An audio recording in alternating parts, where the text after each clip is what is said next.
আমাদের শাপলাকলির নাসিরউদ্দিন ভাই হচ্ছে একজন সৎ মানুষ এবং সত্য কথাবাদী মানুষ। সে সত্য কথা সরাসরি বলে দেয়। সে আল্লাহকে ছাড়া কাউকে ভয় পায় না। সে চাঁদাবাজকে সরাসরি বলে দেয় যে চাঁদাবাজের বাসার সামনে পর্যন্ত সে গিয়ে নাচতে নাচতে চলে আসে, কারণ সে জানে সে ভূমিধস বিজয় উল্লাস করতে পারবে ইনশাআল্লাহ। চলুন দেখে আসি তার সেই ভূমিধস বিজয় উল্লাস করার একটি অংশ।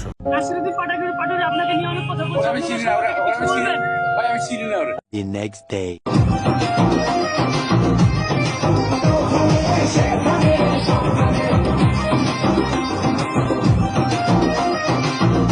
আল্লামা মির্জা আব্বাস, ক্রিমিনাল মির্জা আব্বাস, মাদক সম্রাট যে বোরকা আব্বাস। আমাদের চান্দা আব্বাস আঙ্কেলকে দেখেছি, তার হাত ধরলে হাত পচে যায়, শরীর ধরলে শরীর পচে যায়। আর তারই একদম ভিন্ন রূপ আমাদের দাদু, মানে আমাদের দাড়িপাল্লার ডক্টর শফিকুর রহমান। তার মনটা কী দিয়ে তৈরি আল্লাহ জানে। সে যাকে ধরে সেই খুশিতে পাগল হয়ে যায় এবং সে কোনো কিছুতে অহংকার করে না, অহংকারবিহীন একটা মানুষ। তাই ইনশাল্লাহ দোয়া করি দাড়িপাল্লা এবার জয় হবে ইনশাল্লাহ।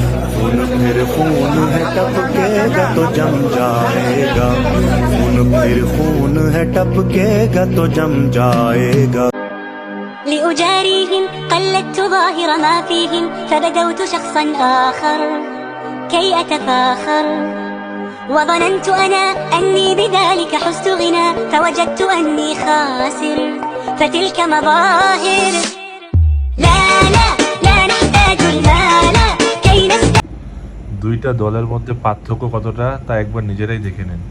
যারা নিজেদের কর্মীদের সামলাতে পারে না তারা দেশ সামলাবে কিভাবে? আর যে পারে সে এক হাতের ইশারাতেই পারে। চলুন। এ কালো গেঞ্জি স্লোগান বন্ধ, এ কালো গেঞ্জি বড় ডিস্টার্ব করে, এই স্লোগান বন্ধ করতে হবে ভাই। ভাই এ কালো গেঞ্জি স্লোগান বন্ধ। আসতে ভাই, কথা শুনতে হবে তো, কথা বলতে আসছি না।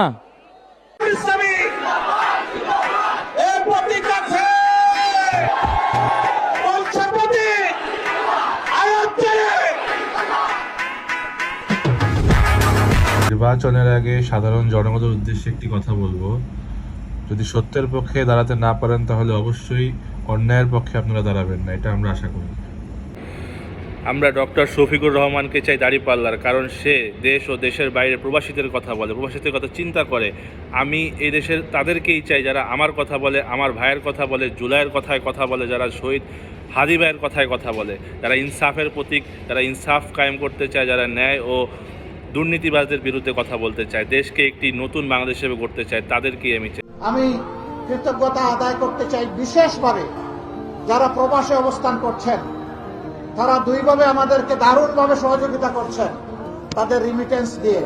আর বিশেষ করে জুলাই বিপ্লবে জীবনের মায়া, চাকরির মায়া ত্যাগ করে তারা প্রবাসের সর্বত্র সংগ্রামী এবং বিপ্লবী ভূমিকা পালন করেছেন।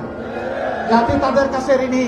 যেদিন প্রবাসীরা আওয়াজ দিয়েছিল আজকে থেকে আমাদের রিমিটেন্স স্টপ, সেই দিনই কিন্তু হাসিনার মস্তক অর্ধেক ভেঙ্গে খান খান। প্রবাসী বন্ধুগণ, কথা দিচ্ছি, কাল পরা বলি নয়, সম্মানের তাজ হিসাবে আপনাদেরকে আমরা মাথায় উঠাবো ইনশাআল্লাহ। বিদেশেও থাকবেন সম্মানে, দেশে যখন ফিরবেন তখনও সেই সম্মান আপনাদেরকে দেওয়া হবে। যে অন্যায়ের বিরুদ্ধে কথা বলে ব্যারিস্টার ফুয়াদের মতো লোককে আমরা চাই। পলাশির প্রান্তর থেকে 260 বছর পরে হলো নতুন করে এই দেশের মানুষ আবার জাগবে, আবার প্রতিবাদ করবে। যদি মনে করে থাকেন পুলিশের গাড়ি দিয়ে, ভেহিকেল দিয়ে, কানন দিয়ে। আমি সৎ সাহসী শাপলাকলির পাটোয়ারিকে চাই। কেন চাই তা দেখে নিন।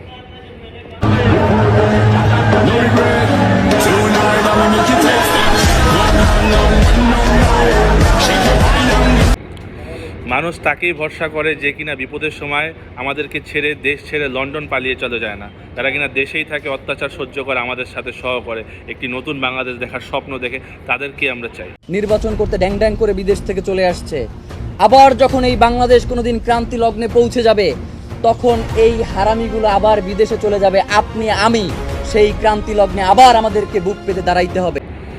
যেই দলের নেতা চাঁদা তুলে চলে এবং চাঁদা তুলে মানুষকে সেটা দান করে, সেটা দান নয়। চাঁদাবাজ তো চাঁদাবাজি হয়, দুর্নীতিবাজ দুর্নীতিবাজি হয়। তারা প্রকাশ্যে বলে তারা চাঁদা করে চলে, চাঁদা করে মানুষকে টাকা দেবে। তো সেই দলকে আমি কখনোই চাবো না নেতা হিসাবে। ইউটিউবের মধ্যে কি পয়সা কামানোর একটা রাস্তা আছে ওদের, সে পয়সা কামাইতেছে। আরে ভাই, পয়সা যদি লাগে আমাদেরকে বল, আমরা চাঁদা দিলে দিব না, অসুবিধা নেই তো। যেই দল কোনো কাজ না করে টাকা দিয়ে মানুষের থেকে ভোট চায় নির্লজ্জের মতো, যেই দল কিনা কোথায় কোন অলিগলি কিছু চিনে না, কোন দেশে কি জন্মায় তা জানে না, কোথায় আম জন্মায় কোথায় লিচু জন্মায় তা জানে না, তাদেরকে আমরা ভোট দিয়ে ক্ষমতায় আনতে পারবো না। যে আমাদের দেশ সম্পর্কে কোনো আইডিয়া নেই, তারা দেশে এসে কী করবে?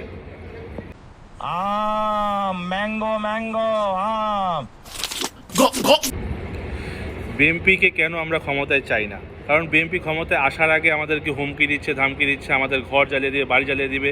আগের থেকেই তারা একটা বিশৃঙ্খলা সৃষ্টির চেষ্টা করছে। তাই আমরা নেতা হিসেবে তাদেরকে কখনোই চাইবো না। ক্ষমতায় বিএনপি থাকে আর যদি আপনারা অন্য দলকে ভোট দেন, আমি কিন্তু আপনাদের কাউকে ছাড়বো না। আমি তাদের ঘর বাড়ি সব পুরায়া ছাড়খাড় করে দেবো, গ্রাম থেকে বের করে দেবো। আমি কিন্তু কথা খুব পরিষ্কার ভাবে বলতেছি, এটা মনে করেন আমি ভয় দেখাচ্ছি, আমি পরিষ্কার করে বলতেছি। ব্যক্তি স্বার্থের বাইরে গিয়ে যেদিন নেতা নির্বাচন করতে পারবেন, সেদিন বাংলাদেশ বাঁচবে, আমরা মুক্তি পাব। আমরা আশা করি এবারের যে নির্বাচনটা হবে সেটি ন্যায় ও ইনসাফের পক্ষ হবে এবং নির্ভুল এবং সঠিক একটি নির্বাচন হবে, যার কারণে মানুষ ঈদের আনন্দের মতো যাচ্ছে যার যার নিজস্ব ভোট দেওয়ার জন্য। আর আমি আশা করি এই ভোটগুলো মানুষ জুলাই শহীদ এবং আহতদেরকে উপহার হিসাবে দিবে। আপনার আমার প্রত্যেকটি ভোট খুবই মূল্যবান, তাই এরকম মানুষকে ভোট দিবেন যে কিনা 5 বছর দুর্নীতিমুক্ত এবং নতুন বাংলাদেশ দেখার স্বপ্ন দেখে তাকেই ভোট দিবেন। ইনশাল্লাহ দোয়া করি ইনসাফের জয় হবে, দাঁড়িপাল্লার জয় হবে, শাপলাকলির জয় হবে এবং নতুন বাংলাদেশ দেখবে নতুন প্রজন্মের মানুষ। জুলাইয়ের নতুন অভ্যর্থন হবে। সবাই হ্যাঁ ভোটে ভোট দিয়ে অবশ্যই জুলাইকে সবার আগে আনবেন, কারণ জুলাই না থাকলে এই নির্বাচন হতো না। তাই জুলাইকে সবার আগে মানতে হবে, জুলাই সনদকে হ্যাঁ ভোটে আনতে হবে, কারণ জুলাইয়ের জন্য এই ভোট বা এই নির্বাচন সঠিকভাবে স্বাধীনভাবে আমরা দিতে পারছি, যেটা আমরা জুলাই না হলে পারতাম না। ফ্যাসিস্ট আমাদের 29 সালে দিতে হতো এই ভোটগুলো। তাই অবশ্যই জুলাইকে সম্মান করে জুলাইয়ের হ্যাঁতে হ্যাঁ মিলাবেন, জুলাই সনদকে অবশ্যই পাশ করবেন ইনশাআল্লাহ। জুলাই না হলে কিসের আবার 26-এর নির্বাচন? জুলাই না হলে তো নির্বাচন হওয়ার কথা ছিল ফ্যাসিবাদীদের অধীনে 29 সালে। 26 সালের নির্বাচন চাইবো, আবার জুলাই মানবো না? এটি হতে পারে না।